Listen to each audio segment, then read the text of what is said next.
কাঁচকলা কষ লাগে, খেতে ভালো লাগে না, তাই আজ নানা রকম ট্রিক্স নিয়ে হাজির হলাম কাঁচকলা রেসিপি। এখানে কাঁচকলাগুলো নিলাম, যেহেতু নষ্ট হয়ে যাওয়ার মতো অবস্থা, তাই না খেলে আজকে আর খাওয়া যাবে না, ওগুলো ফেলে দিতে হবে। তাই কাঁচকলাগুলো বের করে প্রথমে খোসাসহ কেটে পানিতে ভিজিয়ে রাখলাম। এটি হলো 1 নম্বর ট্রিক্স, কোয়াশ বার করা। আর এদিকে ততক্ষণে কোয়াশগুলো বার হয়ে যাবে, আর এদিকে চিংড়ি মাছগুলো কেটে ছেটে নিয়ে নেবো। যতটা খোসা ছাড়ানো যায় ছাড়াবো, আর যেগুলো ছাড়াবো না সেগুলো ছাড়াবো না। দ্বিতীয় ট্রিক্স হলো কাঁচকলাগুলোর খোসা ছাড়িয়ে যেরকম করে যে হিসেবে খাবেন আপনারা সেই হিসেবে কেটে সামান্য হলুদ নিয়ে মাখিয়ে নেবেন, এরকম করে রাখবেন আধা ঘন্টা, তাহলে কষটা আরও ভালোভাবে চলে যাবে। তেলের মধ্যে দিলাম পেঁয়াজ, যেভাবে আপনারা সবজি রান্না করবেন সেভাবেই পেঁয়াজ আর কাঁচামরিচ দিয়ে দিলাম।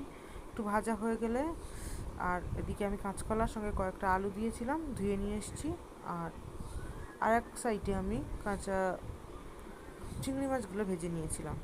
কাঁচকলার আলু দিয়ে দিলাম তেল পেঁয়াজের উপরে, কতক্ষণ ভেজে নিয়ে দিয়ে দিলাম লবণ, হলুদ, গুঁড়া ঝাল আর জিরা আর গোলমরিচের গুঁড়া আস্ত আর কি, আমি ওগুলো কাঁচা বেটে নিয়েছি, ওগুলো দিয়ে দিলাম। দিয়ে নাড়াচাড়া করে একটু ভাজা করে নিলাম।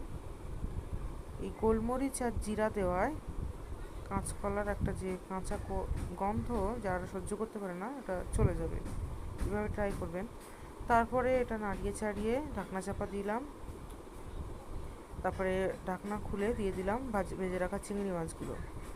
চিংড়ি মাছ দিয়ে আরও কত সময় নেড়ে আরও কত সময় ঢাকনা চাপা দিলাম। কাঁচকলা থেকে আলু থেকে যা ঝোল বার হয়েছিল লবণ দেওয়ায়, সেগুলো দিয়ে কষিয়ে নিলাম।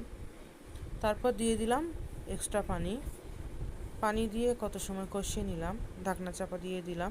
প্রায় 90% সিদ্ধ হয়ে যাবে। তারপরে আবার ঢাকনা খুলে কত সময় নাড়িয়ে দিয়ে দিলাম লাস্ট ফিনিশিং ঝোল দিয়ে টকবক করে ফুটে নামিয়ে নিলে হয়ে যাবে আজকে আমাদের কাঁচকলা চিংড়ির তরকারি।